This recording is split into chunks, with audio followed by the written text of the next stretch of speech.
रसो वै सः रसं ह्यैवायं लब्ध्वा आनंदी भवेति।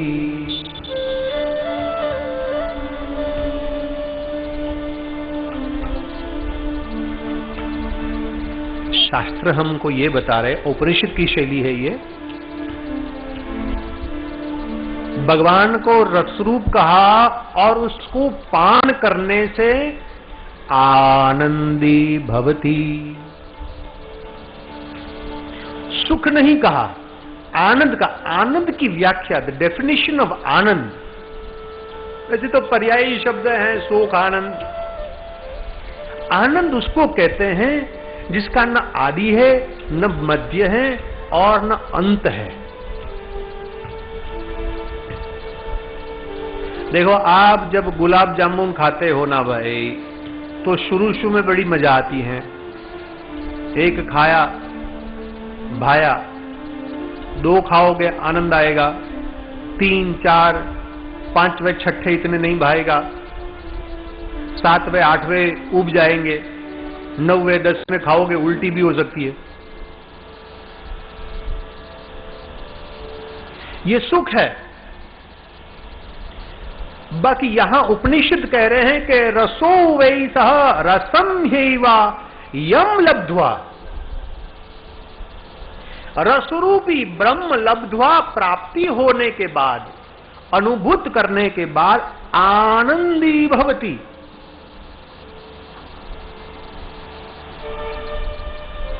सुख आता है तो जाएगा भी।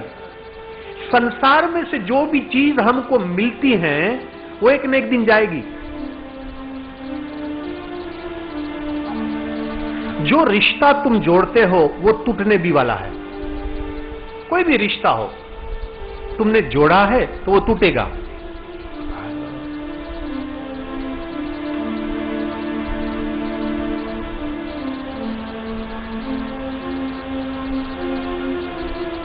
जरा हल्के गाड़ी हाँको मेरे राम हाँकन वाला, जरा धीरे धीरे गाड़ी हाँको मेरे राम हाँकन वाला। और अंत में कह दिया कि जिन जोड़ी तिन तोड़ी, भैया हल्के गाड़ी हाँको मेरे राम राखन वाला। जिसने जोड़ी वो तोड़ी। संबंध जोड़ा है तो टूटेगा, क्योंकि ये संसार का, जगत का नियम है, जिसमें लिमिटेशन है, जिसमें अंत है, जिसमें सीमा है।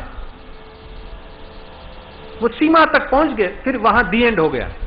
जबकि जहां ब्रह्म की बात आती है वो तो पूर्णमद पूर्णमिदम पूर्णात् पूर्णमुदच्यते। मिलने के बाद यहां शब्द आता है यम लब्ध्वा आनंदी भवति, माने ब्रह्म एक बार, कृष्ण एक बार आपको हाथ में आ गए हो तो फिर इसका अंत नहीं होने वाला, इसका अंत नहीं होगा।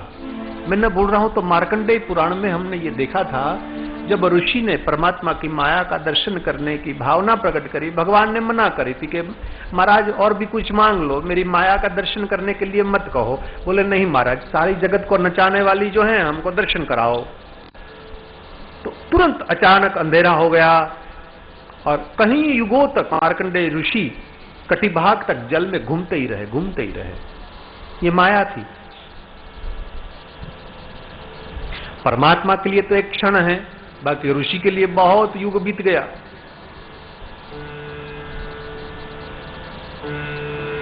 और कई युगों के बाद करारविंदे न पदारविंदम मुखारविंदे विनिवेशयन्तम्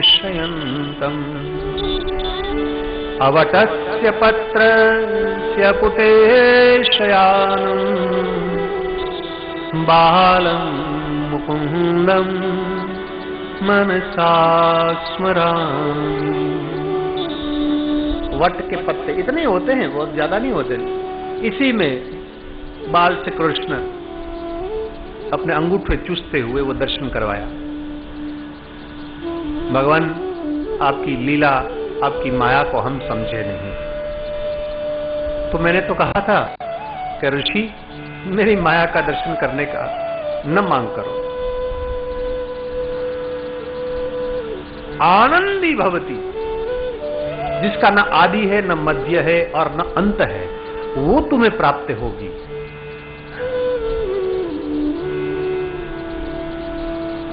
ठीक है, भागवताचार्यों ने भी हमको सुने हैं, महापुरुषों की वाणी हमने सुनी है कि श्री कृष्ण ने जब ब्रज को छोड़कर मथुरा और मथुरा से फिर द्वारका चले गए तो गोपियां पीछे से बहुत दुखी रही। वहां तक के भगवान को भी ऐसा लगा कि मेरे विराग्नि में, विराग्नि माने विरहासुर, विरहासुर महाराज, भगवान का विरह सबसे बड़ा रोग है जगत का, और इनकी कोई औषधि नहीं है महाराज।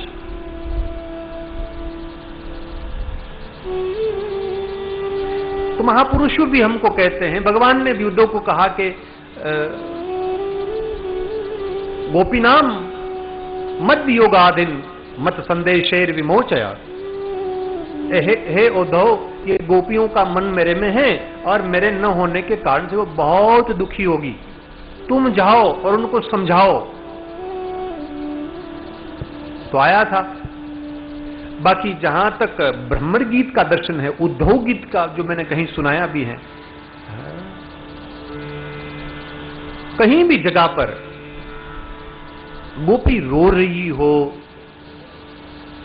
या निष्क्रिय हो गई हो, दुखित अवस्था में हो, ऐसा वास्तव में भागवत में तो नहीं है।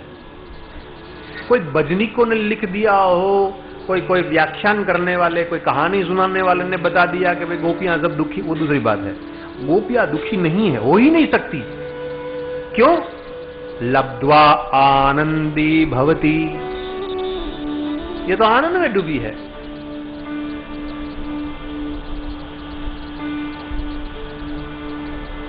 हे उद्धव जी रे,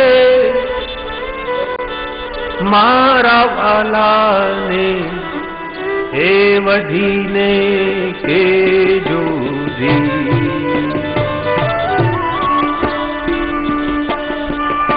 मनावी ले जोरे, मारा वाला ने हे वढ़ीने के जूझी, मनावी ले जोरे, मारवाला ने देवजी ने के जो।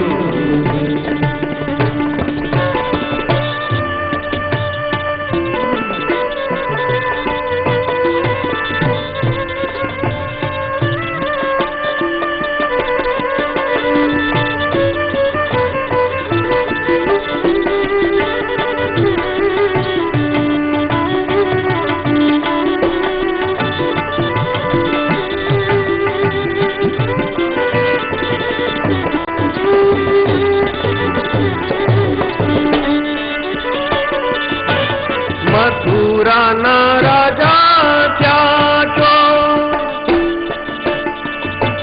गोवाड़ों ने भूली गया छो। मथुराना राजा त्याचो, गोवाड़ों ने भूली गया छो। हे भगवान, तुम राजा हो गए ना तो प्रजा को भूल गए, और यहां गायों के पीछे नंगे पैर घूमते थे, ये भूल गए। एक बार गोकुल आओ, मां को मिलकर जाओ। गायों ने हम्बाड़ी ले जो रे, हे उद्धव।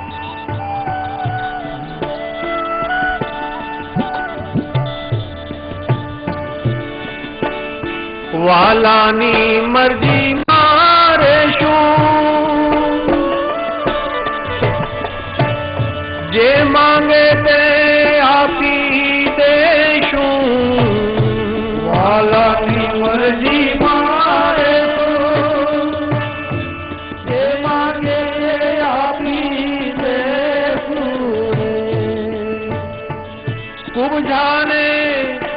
जगत रानी के चूरे, हे मारा वाला ने वढ़ीने के जोरी, बाने दो नारी मारा वाला ने हे वढ़ीने के जोरी।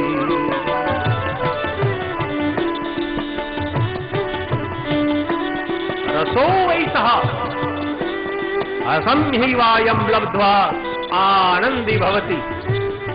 बाकी हां, विरहासुर जो प्रत्यक्ष देखता है ना, अब वो सामने से जब हट जाए तो आनंद नहीं जाता, विरहासुर का प्रागट्य हो जाता है। बस विरहाग्नि में जीव जलता है। बाकी भीतर से जो है, कोई ये कहे कि मीराबाई दुखी थी, अरे भाई मीरा को तो जाकर पूछो भाई आप, क्या वो दुखी थी? उन्होंने कभी शिकायत करी है क्या कि मैं दुखी हूं? हाँ, विरहासुर प्रकट भय उनके जीवन में भी, इसीलिए सारे जगत ने मीराबाई की घुंघरू सुनी, मीराबाई की घुंघरू को देखा, मीरा की पीड़ा किसी ने नहीं देखी, उसकी पीड़ा किसी ने नहीं देखी। ये विरहासुर है। दृष्ट्वा कुमुदवंतम अगंड मंडलम रमाननाभम नवकुंकुमारुणम वनम च तत्कोमलगोबिरंजितम जगोकलम वामदृशाम मनोहरम।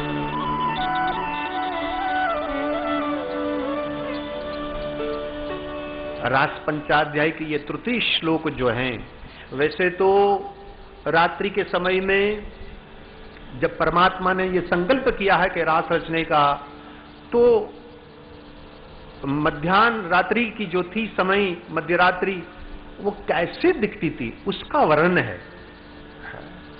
दृष्टवा, ऐसा देखकर, ऐसा दिखाई देता था। कुमुदवंतम, कुमुद के समान विकसित वृंदावन है। अखंडम, हमने कहा ना कि परमात्मा की रूप माधुरी, लीला माधुरी, वेणु माधुरी, प्रिया माधुरी, परिकर माधुरी, ये नित्य होता है। It is a continuous process.